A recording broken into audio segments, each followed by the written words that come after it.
Halo Mas Bro Mbak Bro, kalian pernah gak sih ngebayangin kalau kalian itu harus hidup di dalam kereta selama kurang lebih 17 tahun lamanya, dan kalian itu gak bisa keluar di dalam kereta itu karena kereta itu gak pernah berhenti, dan kereta itu merupakan satu-satunya harapan hidup bagi umat manusia. Tapi sebelum itu Mas Bro Mbak Bro, yuk kita mulai dulu intronya.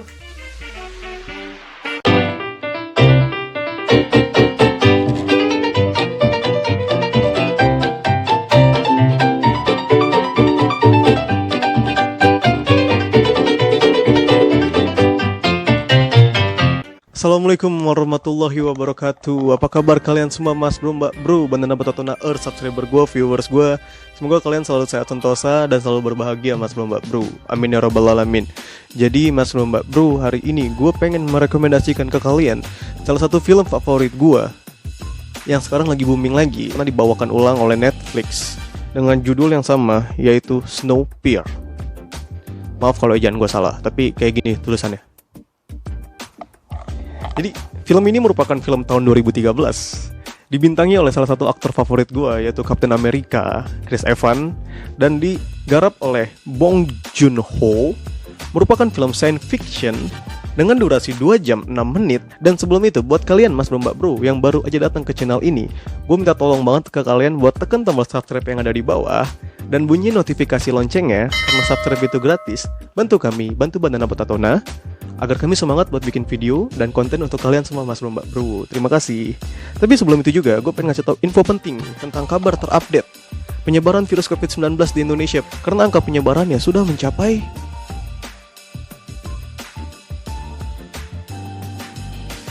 Jadi buat kalian Mas Bro Mbak Bro, kalau kalian terpaksa buat keluar rumah di masa PSBB kayak gini, jangan pernah lupa buat pakai masker ya Mas Bro Mbak Bro. Jadi Mas Bro Mbak Bro, film ini tuh bercerita tentang keadaan bumi yang makin parah dan pemanasan global itu makin meningkat di mana-mana, sehingga 79 negara memutuskan untuk melontarkan sebuah alat bernama IC-7 ke atas udara, ke luar angkasa untuk mengurangi pemanasan global. Tapi ternyata IC-7 yang dilempar ke udara, yang dilontarkan ke atas udara itu menyebabkan suhu bumi berturun drastis, sehingga menyebabkan terjadinya kembali zaman es. Dan sebelum kejadian itu, entah kenapa, mungkin dia seorang paranormal juga, ada orang namanya Wilford, Mr. Wilford. Sebelum itu dia membangun sebuah kereta api panjang yang gerbongnya amat panjang, dan sebelum bumi membeku, kereta ini udah siap, dan Wilford sudah menjual tiket-tiketnya kepada semua orang. Jadi film ini tuh ibaratnya tuh seperti kayak zamannya Nabi Nuh gitu loh Mas Bro Mbak Bro. Kalau Nabi Nuh kan bahteranya itu kapal, tapi kalau ini versinya bahteranya ini adalah kereta api. Di kereta ini memiliki banyak gerbong. Gue nggak tahu ada berapa jumlah persisnya, karena di film ini tuh nggak dijelasin. Tapi di film yang di Netflix itu dijelasin. Kalau di Netflix itu ada 1001 gerbong kereta Wilford. Jadi kereta ini tuh dibagi posisinya atau dibagi gerbongnya berdasarkan mereka yang paling kaya hingga mereka yang paling miskin. Gerbong yang pertama yang dekat dengan mesin itu adalah gerbong kelas 1. Di sana isinya adalah orang-orang yang paling kaya, selebritas, dan mereka yang paling kaya lah. Mereka itu dapat semua fasilitas yang ada di dunia ini, seperti restoran, gym, mall, bar, klub, tempat sauna. Lalu kemudian kelas 2. Kelas 2 ini juga dapat yang sama tapi versi lebih minimalisnya.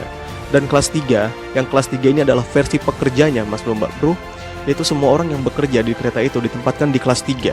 Tapi yang kerjanya itu yang kayak di bagian bersih-bersih, OB, tukang servis, dan yang lain-lain. Dan lalu yang di gerbong terakhir, yaitu di bagian tail, di bagian ekor, mereka ini gak dapat apa-apa. Mereka cuma dikasih makan sehari cuma sekali, dengan makanan yang bentuknya kayak gel, yang penuh dengan protein.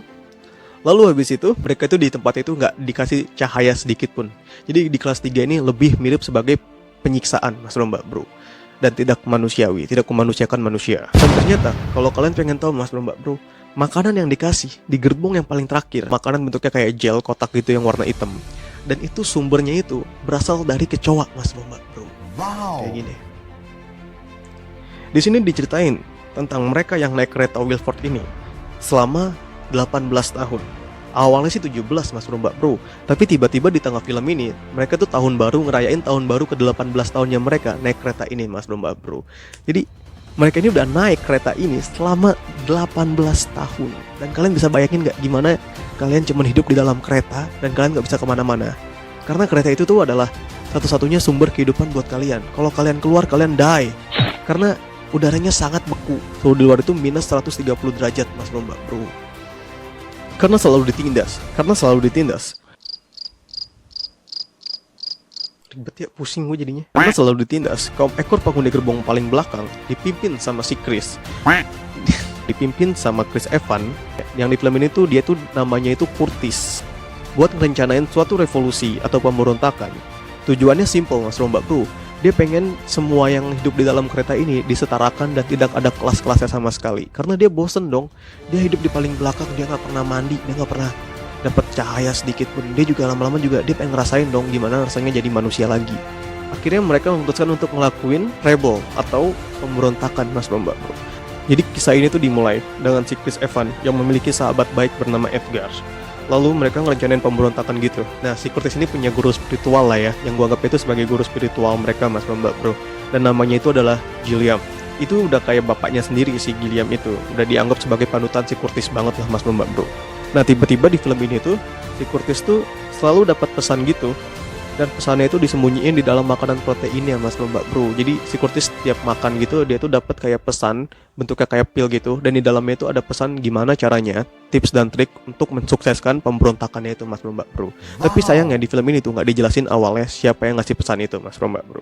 Kira setelah dapat pesan itu si Curtis pun konsultasi sama guru spiritualnya si Gilliam tentang pesan-pesan itu. Dan Gilliam pun mendukung dan menyatakan bahwa itu adalah pesan untuk tips dan trik untuk sukses dalam pemberontakan mas bro. Nah konfliknya ini dimulai ketika anak-anak di dalam gerbong belakang diambil secara paksa oleh anak buahnya Wilford. Di sini yang harus kalian ingat yaitu anak ini namanya Timmy. Ibunya yang gak terima anaknya diculik, akhirnya mutusin buat gabung dalam anggota Curtis untuk memberontak mas bro. Hal yang pertama yang disuruh pesan itu ialah membebaskan Namgong Minsu dari penjara. Jadi penjaranya ini bentuknya tuh kayak laci-laci gitu mas bro. Dan itu tuh dimasukin doang. Dan kalau di sini tuh nggak masuk akal gitu loh. Mereka dimasukin ke dalam laci itu tanpa dikasih bantuan alat-alat apapun gitu. At least mereka dipaksa buat meninggal gitu. Tapi mereka masih hidup. Gue juga bingung. Jadi menurut gue di film ini tuh masih ada bagian-bagian yang kurang-kurangnya gitu loh mas bro. Habis itu setelah dibebasin, mereka berantem dong si Curtis sama si Nam. Karena si Namnya ini nggak bisa bahasa Inggris. Si Namnya ini diminta untuk diambilin alat penterjemah yang ada di gerbong itu. Dan setelah dia punya alatnya itu baru mereka bisa ngobrol. Jadi si Namnya ini kalau nggak salah dia ini dari Asia, entah dari Jepang atau dari Cina atau dari Korea. Gue juga kurang paham karena gue juga nggak ngerti bahasanya mas bro. Dan usut ternyata si Namgong ini dia ini dulunya adalah teknisi dari pintu-pintu yang ada di kereta itu. Dan si Namgong ini dia tuh bisa ngebuka semua akses pintu dari gerbong paling belakang hingga gerbong paling depan mas bro. Dan setelah si Namgong dibebasin, dia nggak mau bebas sendirian, dia membebaskan anaknya juga bernama Yona. Awalnya Namgong ini nggak mau bantu si Curtis mas bro dalam misi pemberontakan ini, tapi akhirnya dia mau ngebantu dengan imbalan 2 buah kronol di setiap gerbangnya mas bro. Jadi kronol ini tuh sejenis narkotika yang ada di kereta itu. Dan si Namgong ini tuh kenapa dipenjara karena dia tuh dulu tuh pengguna kronol berat. Dan akhirnya dengan bantuan si Namgong, mereka itu akhirnya tuh bisa masuk ke dalam gerbong satu persatu dengan susah payah mas bro. Tapi menurut gue di film ini tuh ada bagian yang gak jelas ya mas bro. Karena di sini tuh ada scene dimana ketika mereka lagi berantem antara gengannya si Curtis dan anak buahnya Wilford, tiba-tiba mereka itu hitung mundur 5, 4, 3, 2, 1. Dan tiba-tiba di sana tuh terjadi tahun baru gitu loh.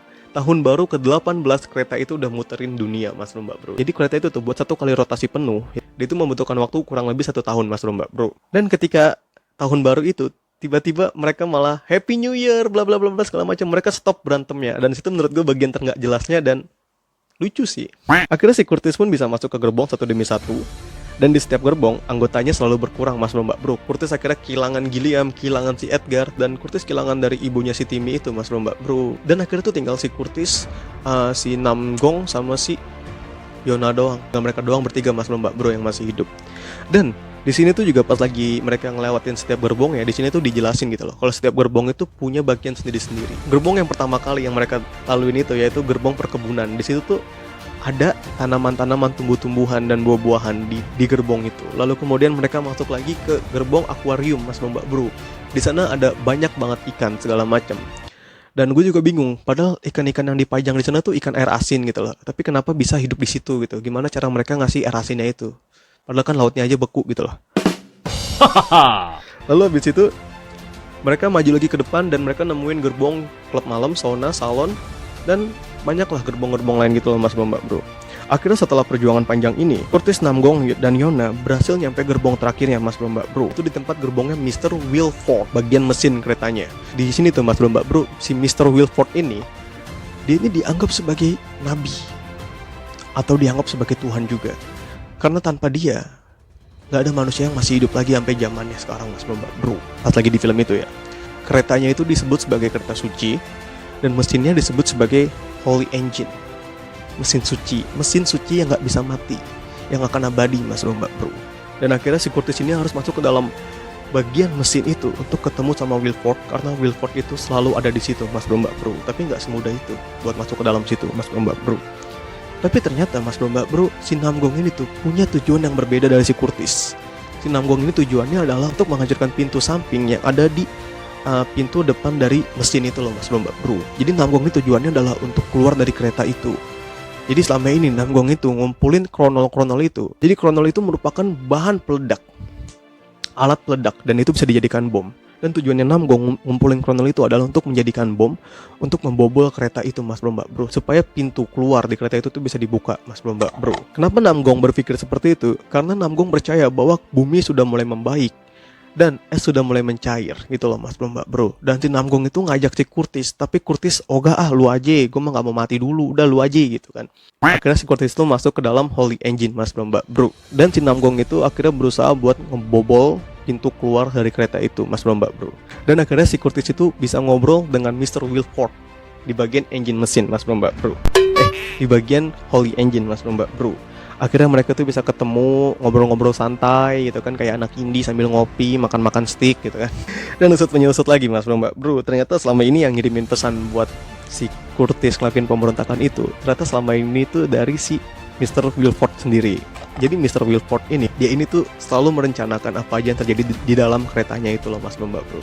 Ternyata hal yang lebih mengagetkannya lagi, ternyata Mr. Wilford ini tuh kerjasama sama si Gilliam. Jadi Gilliam ini yang tadi tuh yang guru spiritualnya si Curtis ini. Mereka tuh berdua tuh kerjasama untuk menjaga keseimbangan di dalam kereta itu. Apa harus dilakukan pemberontakan supaya populasi manusia di dalam kereta itu tidak semakin banyak mas mbak bro. Dan adanya pemberontakan bisa mengurangi populasi manusia yang ada di kereta itu, dan juga dapat menjaga keseimbangan agar manusia yang lain bisa bertahan hidup mas mbak bro. Manusia dengan kelasnya yang paling tinggi, maksudnya orang-orang kaya doang, maksudnya si Wilford gitu. Dan at the moment si Wilford ini ternyata tuh ngerencanain untuk si Curtis ini supaya menjadi penggantinya Wilford, yaitu megang kontrol, yaitu megang kendali atas Holy Engine ini mas mbak bro. Dan si Curtis awalnya sih kebingungan gitu. Awalnya si Curtis ini kebingungan dan gak terima juga sama pernyataannya si Wilford tentang si Gilliam. Tapi akhirnya si Curtis ini percaya mas mbak bro. Dan awalnya si Curtis ini tuh mau terima untuk menjadi penggantinya dari si Wilford, untuk menjadi pemimpin dari keretanya Wilford ini. Tapi kemudian si Yona, anaknya Namyong itu masuk. Lalu si Yona ini tuh adalah salah satu anak indigo, dan dia tuh bisa ngelihat keberadaan kayak di balik dinding tuh ada apa segala macam gitu-gitu. Akhirnya si Yona ini tuh tiba-tiba dia tuh ngambil garpu. Habis itu dia tuh ngebongkar lantai yang ada di Holy Engine-nya itu mas mbak bro. Dan kemudian dia minta bantuan sama si Curtis. Dan gak taunya di bagian bawah lantai itu ada anak kecil yang usianya 5 tahun. Dan ditemuin anak kecil itu adalah si Timmy mas mbak bro, yang tadi yang di awal, yang gue suruh kalian buat ingetin gitu lah. Dan akhirnya si Curtis pun ngedukung rencananya Namyong, dan dia ngebantuin Namyong untuk membobol kereta itu karena dia gak suka sama si Wilford, karena dia menjadikan anak kecil sebagai budak mas mbak bro. Dan akhirnya si Namyong itu berhasil ngeledakin kereta itu. Dan endingnya adalah tinggal si Yona dan Timmy yang masih hidup mas mbak bro. Jadi Timmy sama Yona itu, dia itu udah kayak Adam sama Eve atau Adam sama Hawa. Dan mereka mau gak mau dan harus siap untuk ngebangun manusia lagi. Dengan mereka doang tuh, si Timmy sama Yona. Dan di ending filmnya tuh, di situ tuh tiba-tiba tuh muncul beruang putih. Udah kayak iklan yang susu naga itu loh mas mbak bro. Muncul beruang putih yang nandain kalau ternyata tuh bumi itu udah mulai membaik dan sudah mulai ada lagi ekosistem atau kehidupan lagi di dunia mereka itu mas mbak bro. Jadi film itu diakhiri dengan si beruang putih itu, sama si Yona sama Timmy. Dan menurut gue mas bro mbak bro, gue sih cukup rekomen buat kalian buat nonton film itu. Asli nggak bohong, jujur asli nggak bohong, karena film itu juga keren lah menurut gue lah. Jadi buat video hari ini itu aja dulu mas bro mbak bro. Maaf kalau gue ada yang salah dalam gue nyampein film-film ini, karena yang gue sampein itu cuma poin-poin utamanya aja. Karena gue juga pengen lah kalian buat nonton dan tahu detail dari filmnya. Gue akuin film ini tuh seru banget dan dapet rating 7, di IMBD. Dan rekomen banget buat kalian yang pengen nonton mas mbak bro. Tapi buat kalian yang gak suka unsur-unsur kayak kekerasan, mungkin gue gak cukup rekomen. Tapi karena dalam film ini juga banyak unsur-unsur itu tentang pemberontakan mas mbak bro. Jadi sekali lagi gue minta maaf jika gue banyak salah tentang ngebahas film ini. Makasih yang udah nonton sampai sejauh ini mas mbak bro. Jangan lupa buat tekan tombol like dan subscribe, serta bisa kalian komen dan juga kalian share mas mbak bro jika kalian suka dengan video ini. Buat next video kalian bisa komen di bawah mas mbak bro. See you next video mas mbak bro. Bye bye.